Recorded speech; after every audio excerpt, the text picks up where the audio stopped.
Bueno, el caso clínico número 20, infectología de la Universidad Nacional. El resumen del caso clínico es un hombre de 38 años procedente de Bogotá que tiene como antecedente colitis ulcerativa, quien venía en manejo con budesonida y adalimumab, quien presenta un cuadro clínico de 28 días de fiebre asociado a tos seca y disnea, con otros síntomas asociados como pérdida de peso y sudoración nocturna, en quien se documenta en imágenes tomográficas micronódulos centrilobulillares y peribroncovasculares entre 1 y 3 milímetros de manera difusa, con 3 baciloscopias negativas, sin embargo, con documentación de estructuras de levaduras, según reporta el laboratorio, 2 Ginexpert en esputo negativo y una prueba de tuberculina de 1 milímetro, con un VIH no reactivo y una PCR para SARS-CoV-2 negativa. Dentro de los paraclínicos adicionales se describe la lobectomía segmentaria pulmonar del lóbulo inferior derecho, encontrando un pulmón antracótico, micronódulos en lóbulo inferior derecho, segmento basal lateral y pleura parietal fina sin derrames. Esos estudios son enviados a patología y adicionalmente se encontró un antígeno en orina para histoplasma capsulatum de 21.6 nanogramos por mililitro, siendo francamente positivo. El resultado de la histopatología del segmento basal del lóbulo inferior derecho describe septos engrosados con infiltrado inflamatorio mononuclear linfoide. Se reconoce tapones fibrocolagenizados, intraluminales alveolares y conductos terminales con ocasionales granulomas pequeños mal formados, PAS y ZN negativos. Sin embargo, con una PCR en tiempo real que detecta simultáneamente la región IS6110 del complejo Mycobacterium tuberculosis. En ese orden de ideas encontramos dos patologías infecciosas, la tuberculosis, que se consideraría una tuberculosis miliar, y una histoplasmosis pulmonar. La primera pregunta que surge es qué tan frecuente o es posible la tuberculosis y la histoplasmosis de manera concomitante.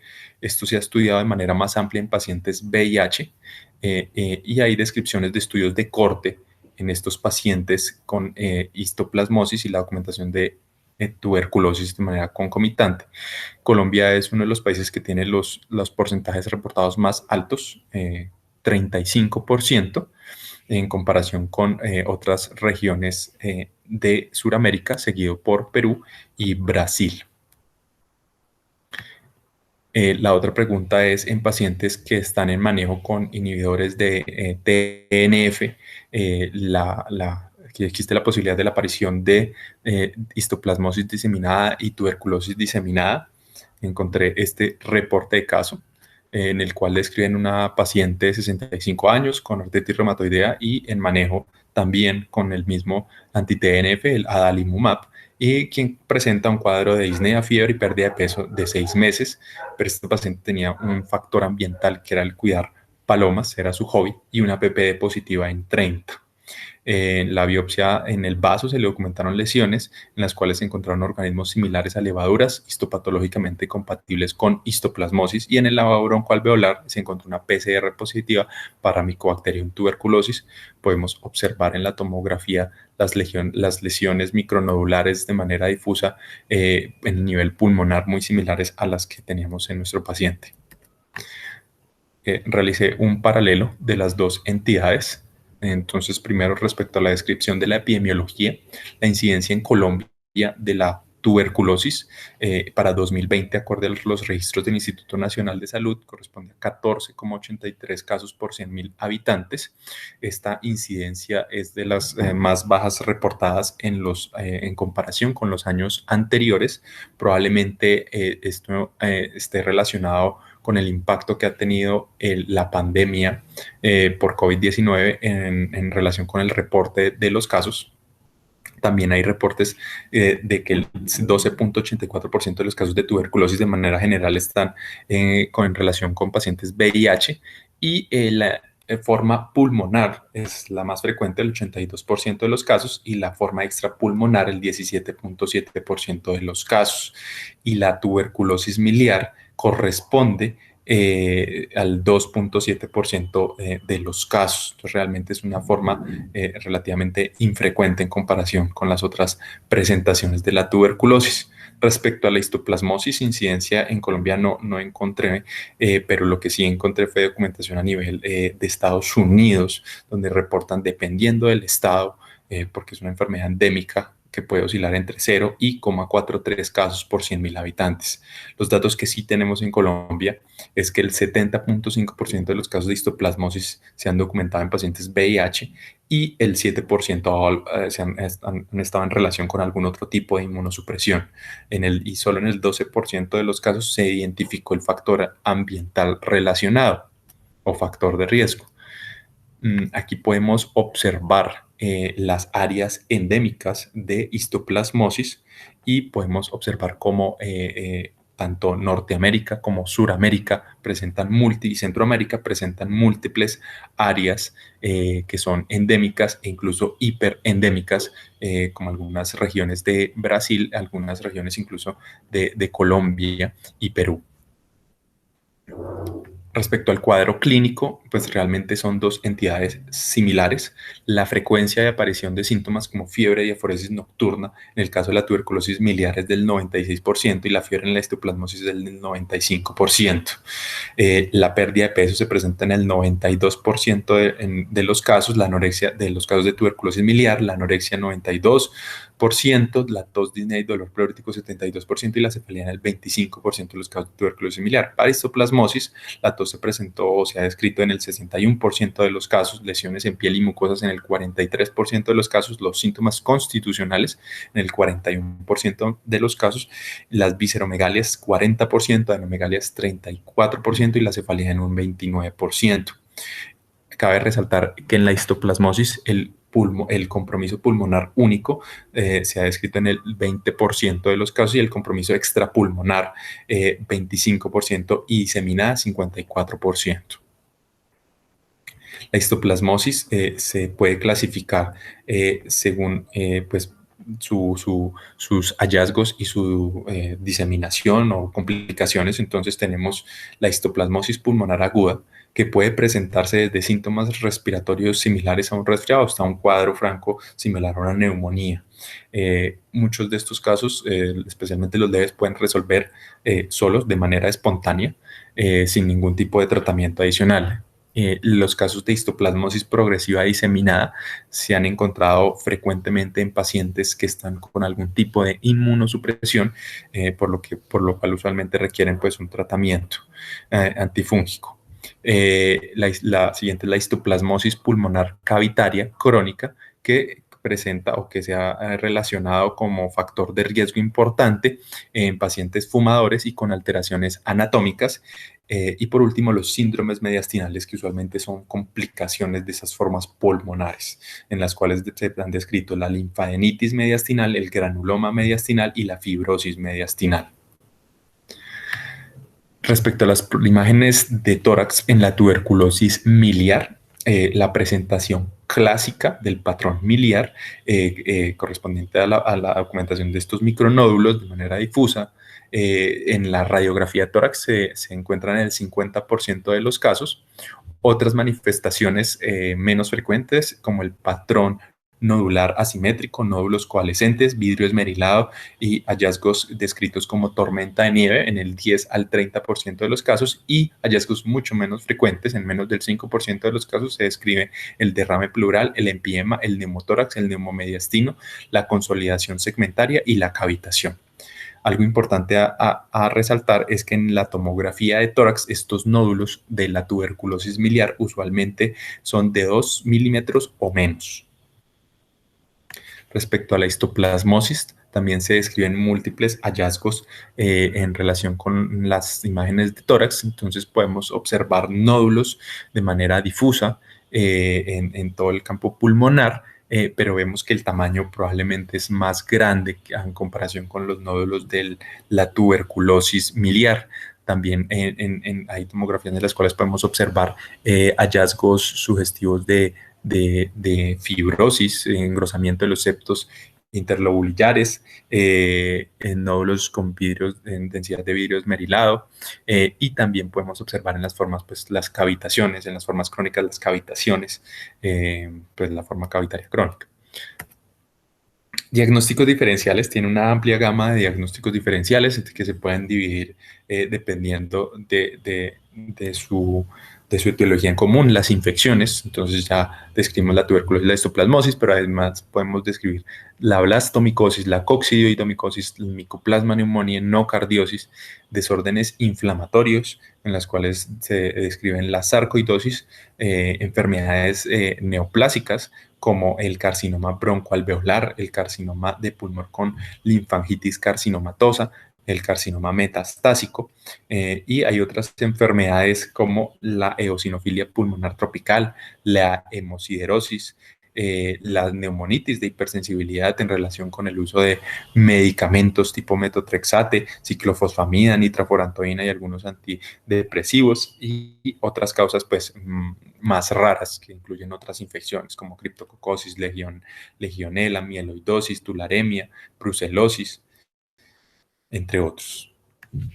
De los paraclínicos, entonces se han caracterizado los pacientes con tuberculosis miliar, encontrando de manera frecuente hallazgos como la anemia en un 52% de los casos, la leucocitosis sí es infrecuente en el 14%, la trombocitopenia, como la encontramos en este paciente, 23%, las transaminasas elevadas en el 42%, la hiperbilirruinemia en el 15% y una BSG mayor de 50 en el 68% de los casos. Piuria sin bacteriuria también se ha documentado en el 32% de los casos con tuberculosis miliar.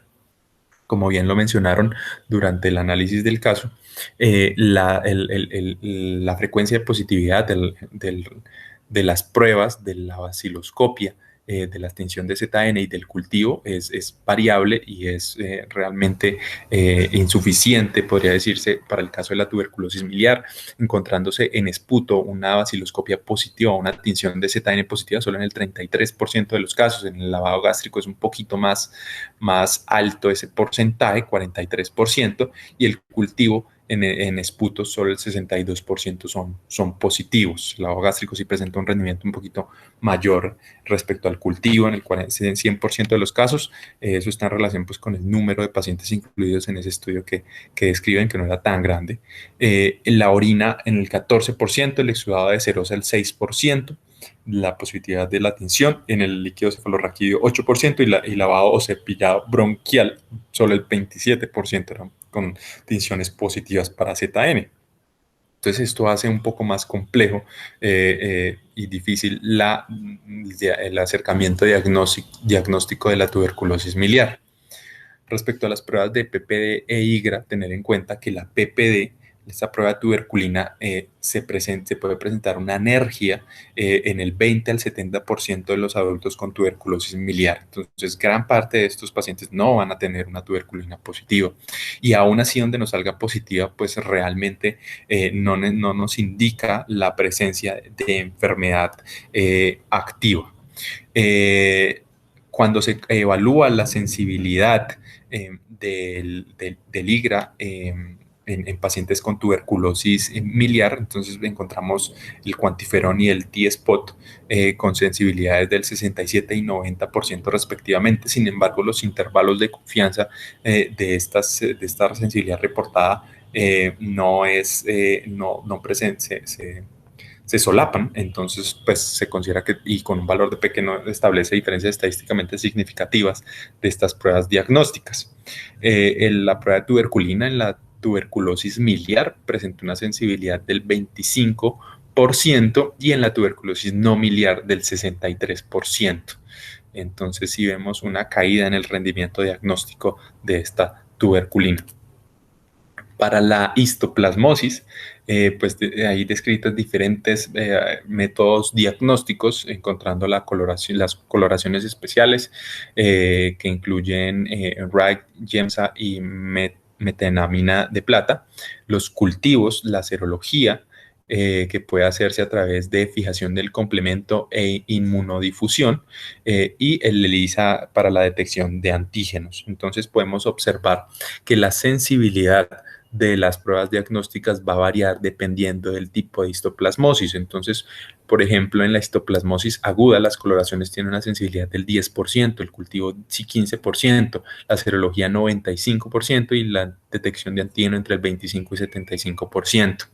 Para la histoplasmosis pulmonar crónica, presenta las coloraciones especiales 17 al 40%, los cultivos del 50 al 85% y la serología entre el 90 y 100%, con la detección de antígeno entre el 15 y 22%. En el caso de la histoplasmosis pulmonar diseminada, las coloraciones especiales tienen un rendimiento diagnóstico un poquito mejor, 43%, los cultivos sí igual que la crónica, la serología entre el 70 y 80% y el antígeno empieza a presentar una detección con una sensibilidad importante del 92%. Y asimismo esas pruebas, dependiendo del antígeno que identifiquen, pues va a tener rendimientos diagnósticos diferentes respecto a, por ejemplo, la fijación del complemento o la banda que identifique la banda M o la banda H respecto a la inmunodeficiencia también va a presentar rendimientos diagnósticos que pueden ser diferentes. Otro punto importante a resaltar, el estado inmune del paciente también puede alterar el rendimiento diagnóstico de estas pruebas. Entonces, la inmunodifusión para paciente inmunocompetente tiene una sensibilidad de entre el 71 y 100%. En el caso de pacientes VIH-Sida u otras causas de inmunosupresión como malignidades hematológicas, trasplantados o que reciben otras terapias inmunosupresoras, tienen entonces una sensibilidad entre el 58 y 60% y 57 y 77% respectivamente. Para la fijación del complemento, la sensibilidad en inmunocompetentes del 85 al 97% y en pacientes inmunosuprimidos entre el 60 y 79%. Importante la detección de antígeno urinario en pacientes inmunocomprometidos y en particular en pacientes VIH-Sida presenta una sensibilidad del 95%, mientras que en inmunocompetentes es del 80%. Algo similar pasa con la detección de antígenos en sangre para histoplasma. El rendimiento diagnóstico es mayor en pacientes VIH-Sida. Los reportes de los estudios que han evaluado el uso de PCR para histoplasmosis pues presentan un rendimiento diagnóstico variable con sensibilidades que oscilan entre el 69 y el 100% y especificidades que oscilan entre el 90 y 100%. Viene siendo pues su principal limitante la disponibilidad para la realización de este estudio. Ahora, hablando nuevamente del antígeno en orina, en un estudio que incluyeron 111 pacientes con histoplasmosis pulmonar diseminada, pues encontraron una sensibilidad del 91% y especificidad del 99% con área bajo la curva de 0.96, por lo cual se podría decir que esta prueba diagnóstica tiene un alto rendimiento y que también se comparó el rendimiento diagnóstico de los pacientes inmunocomprometidos con los inmunocompetentes y pues nuevamente recalcando que es mejor su rendimiento en pacientes inmunocomprometidos. Para el tratamiento depende de la forma de presentación, la histoplasmosis pulmonar aguda, en los casos moderado a severo, la recomendación es anfotericina B liposomal o de oxicolato por 1 a 2 semanas, seguido de itraconazol 200 miligramos 2 veces al día por 12 semanas.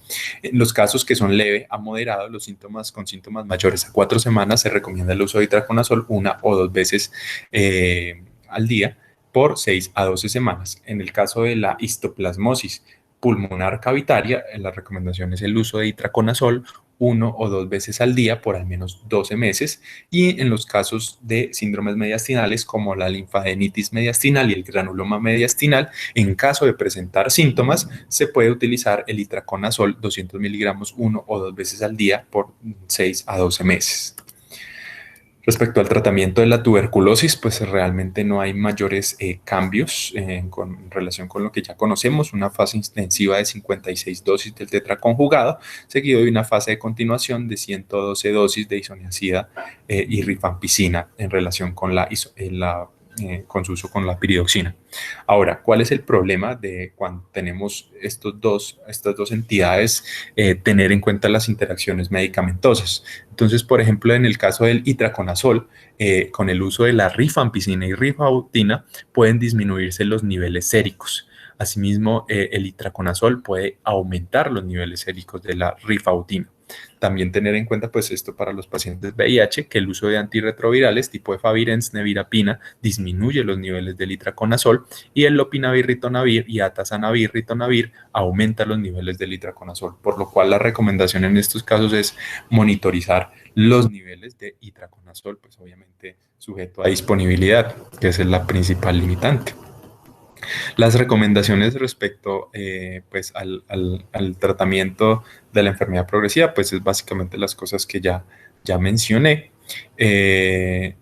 Y pues también nuevamente se hace la recomendación de la medición de niveles de itraconazol y antígeno de histoplasma a nivel sérico o orina durante el tratamiento a manera de monitorización de estas concentraciones.